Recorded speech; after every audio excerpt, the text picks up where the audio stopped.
नमस्कार दोस्तों, कैसे हैं आप लोग? तो स्वागत है हमारे इस नए वीडियो में। दोस्त आज के इस वीडियो में हम बात करेंगे बिहार स्पेशल।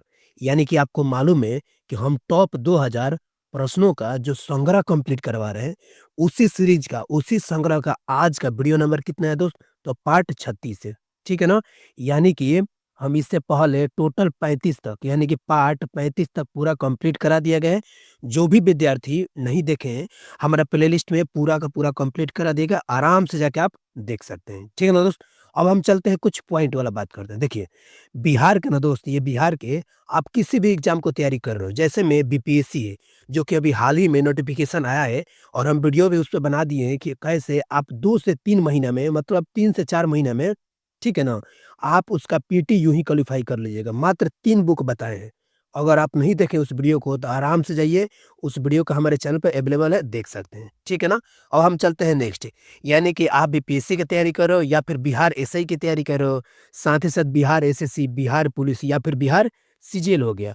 आप बिहार के ना किसी भी एग्ज़ाम की तैयारी कर रहे हो, यह ना जो सीरीज़ हम कंप्लीट करवा रहे हैं, एक बार इसको ध्यान से आप देखिएगा।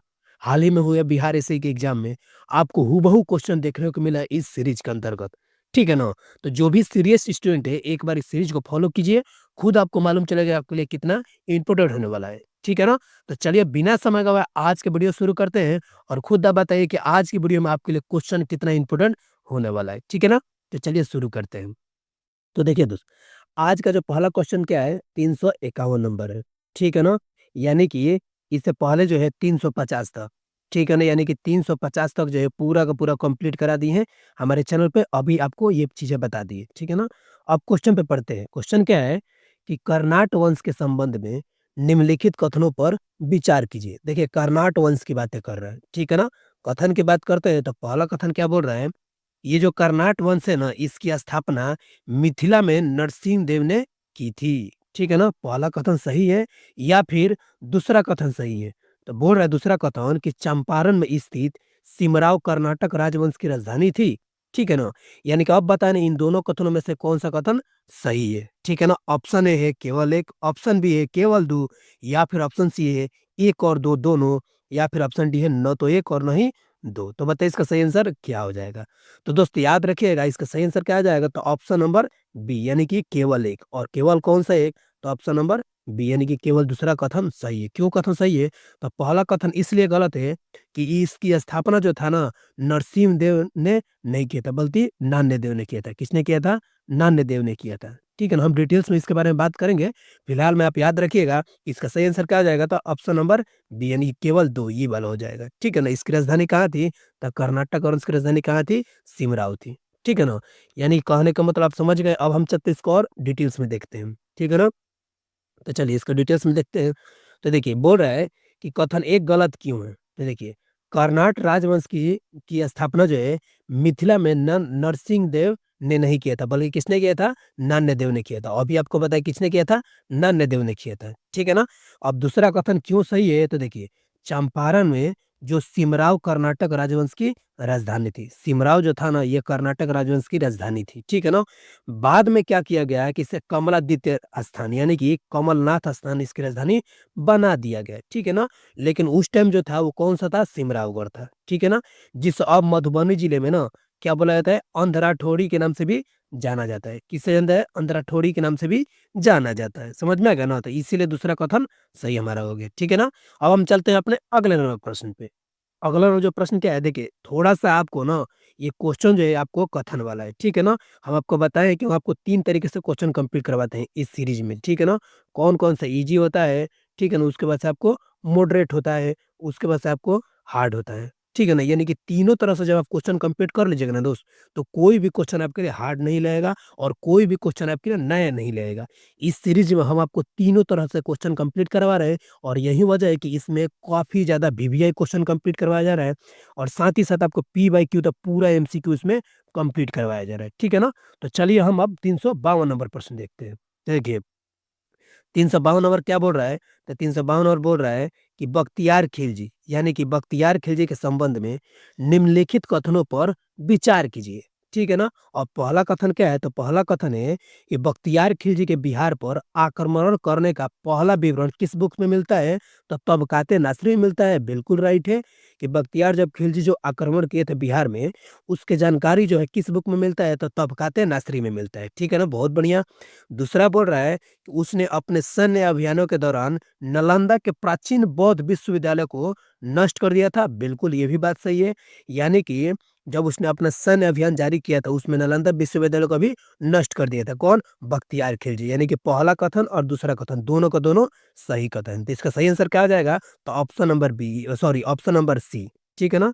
क्या हो जाएगा? ऑप्शन नंबर सी, यानी कि एक और दोनों सही हो जाएगा। ठीक है ना दोस्त? अब हम चलते हैं इसको और भी थोड़ा-सा सॉल्यूशन के माध्यम से देख लेते हैं, ताकि आपको कहीं भी दिक्कत ना आए। देखिए, पहला क पहला कथन क्या बोल रहा है? तबकाते नासरी, ठीक है ना? ये जो तबकाते नासरी है, ये बख्तियार खिलजी की जो सैन्य उपलब्धियाँ और आक्रमण का विस्तृत विवरण देता है। कौन? तबकाते नासरी, इसी में आपको जानकारी मिलेगा, ठीक है ना? यह बख्तियार खिलजी के बिहार और बंगाल पर आक्रमण करने का सबसे पहला विवरण प्रदान करता है। समझ में आ गया ना? जिसमें नालंदा और बौद्ध मठों पर उसका हमला भी शामिल है, ठीक है ना? यानी इस बुक को जब आप पढ़िएगा ना, तो इसी बुक में बताया गया है, ठीक है ना, कि बख्तियार खिलजी ने अपने पहले जो सैन्य अभियान किए थे, उसमें जो है नालंदा विश्वविद्यालय होगा उसको नष्ट कर दिया था, ये भी आपको मालूम है, ठीक है ना? और साथ ही साथ आपको मालूम है कि इसमें जो है आपको क्या चीज़ें दिया गया है इसमें, ध्यान से देखिएगा। इसमें, हाँ, इसमें पहले विवरण में प्रदान किए जैसे नालंदा जैसे बौद्ध मठों का उसका हमला भी शामिल है, ठीक है ना? और दूसरा कथन किस लिए सही है कि बख्तियार खिलजी ने नालंदा बिहार को नष्ट कर दिया था, ये तो दूसरा कथन बिल्कुल ही सही है। यानी कि दोनों कथन आपको विस्तार में भी जानकारी कर दी है, ठीक है ना? आप आराम से इसको देख सकते हैं, ठीक है ना? अब हम चलते हैं अपने अगले क्वेश्चन पे। अगला जो क्वेश्चन क्या है, इसको आप ध्यान से देखिएगा। अगला क्वेश्चन जो है 353 नंबर सवाल है। बोल रहा है कि किस शासक के आक्रमण ने बिहार में तुगलक वंश के अंत को अंत कर चिन्हित किया है, ठीक है ना? यानी कि बोल रहा है किस शासक के आक्रमण ने बिहार में तुगलक वंश के अंत को चिन्हित किया है, ठीक है ना? ऑप्शन पे चलते हैं, तो ऑप्शन नंबर ए है इल्तुतमिश ने किया है, या फिर ऑप्शन नंबर बी है तैमूर ने किया है, या फिर ऑप्शन नंबर सी है मालिक इब्राहिम ने किया है, या फिर ऑप्शन नंबर डी है मुदनी राय ने किया। अब बताइए इसका सही आंसर क्या हो जाएगा? ठीक है ना? क्वेश्चन काफ़ी बेहतरीन है, इसीलिए ऐसे प्रश्नों को समझ के पढ़ा जाता है, ठीक है ना?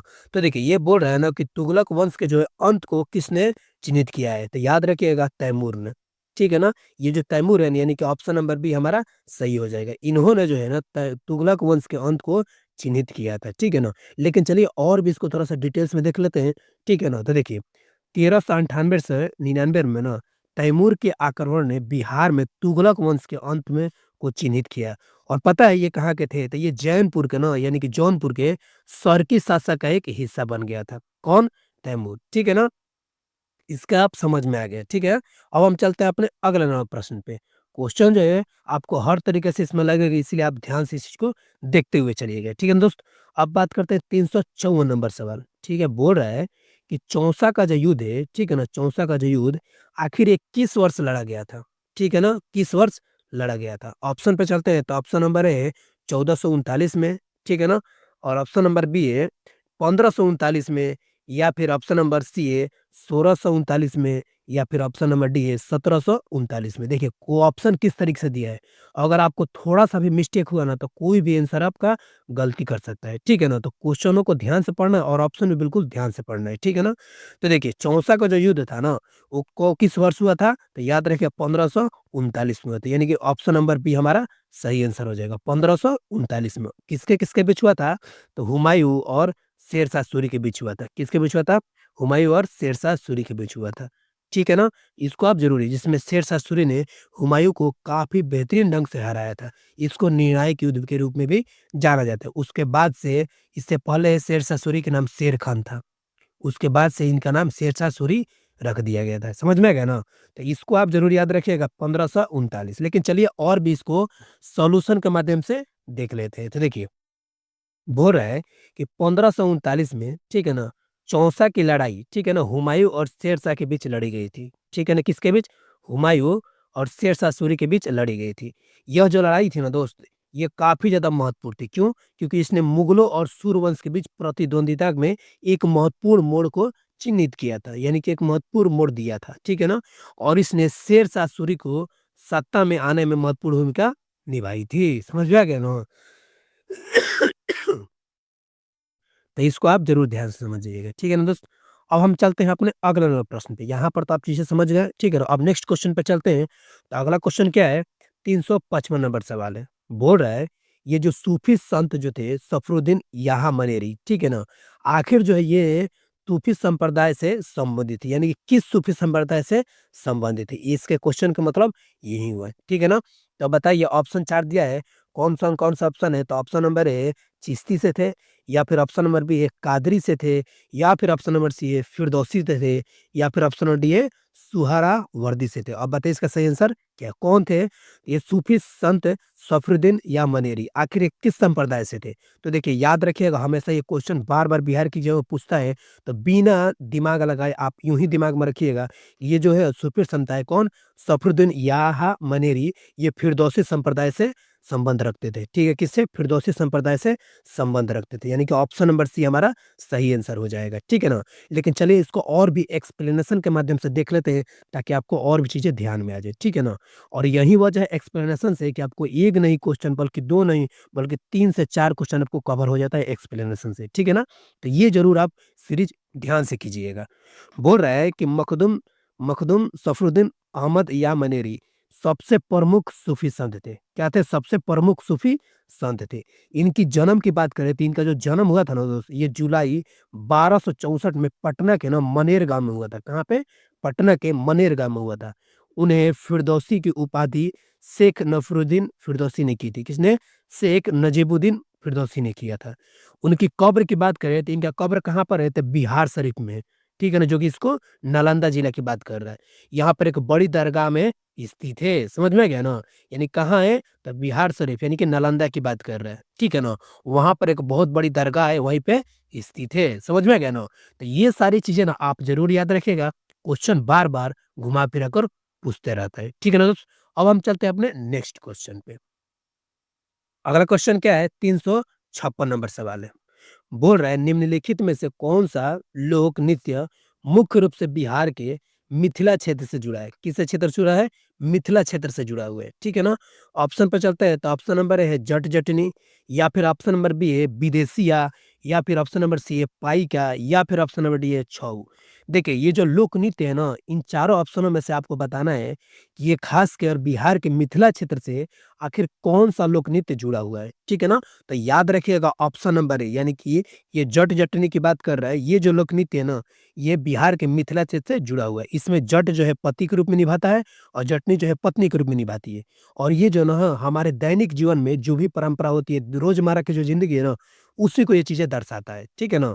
चलिए इसको और भी एक्सप्लेनेशन के माध्यम से समझ लेते हैं, ताकि चीज़ें आपको ढंग से समझ में आ जाए। देखिए, ये बोल रहा है कि जट जटनी बिहार के मिथिला क्षेत्र कि एक लोकप्रिय नृत्य है, ठीक है ना?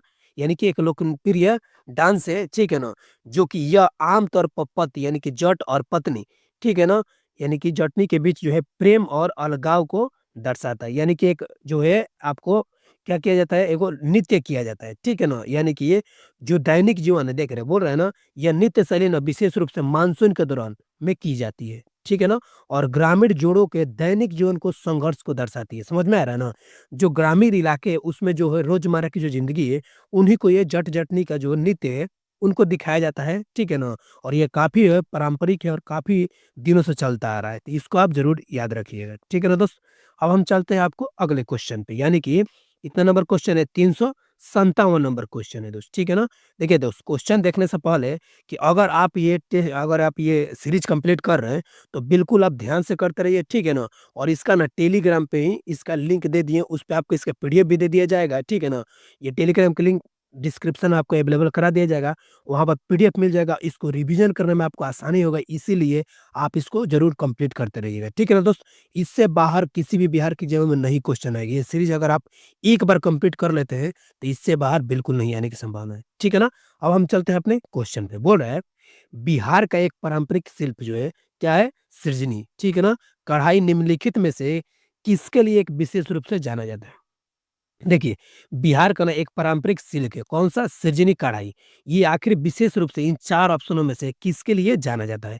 ऑप्शन ए पे चलते हैं तो रेशमी कपड़ों के जटिल उनके काम के लिए, मनके के काम के लिए, या फिर ऑप्शन नंबर बी है, पुरानी साड़ियों का उपयोग करके कथनात्मक कढ़ाई के साथ-साथ रजाईदार वस्त्र के लिए, या फिर ऑप्शन नंबर सी है, सूती कपड़े का प्राकृतिक रंगों के साथ ब्लॉक पेंटिंग के लिए, या फिर ऑप्शन नंबर डी है, औपचारिक पोशाक में इस्तेमाल की जाने वाली धातु की धागे की कढ़ाई के लिए। अब बताइए इसका सही आंसर क्या हो जाएगा, ठीक है ना?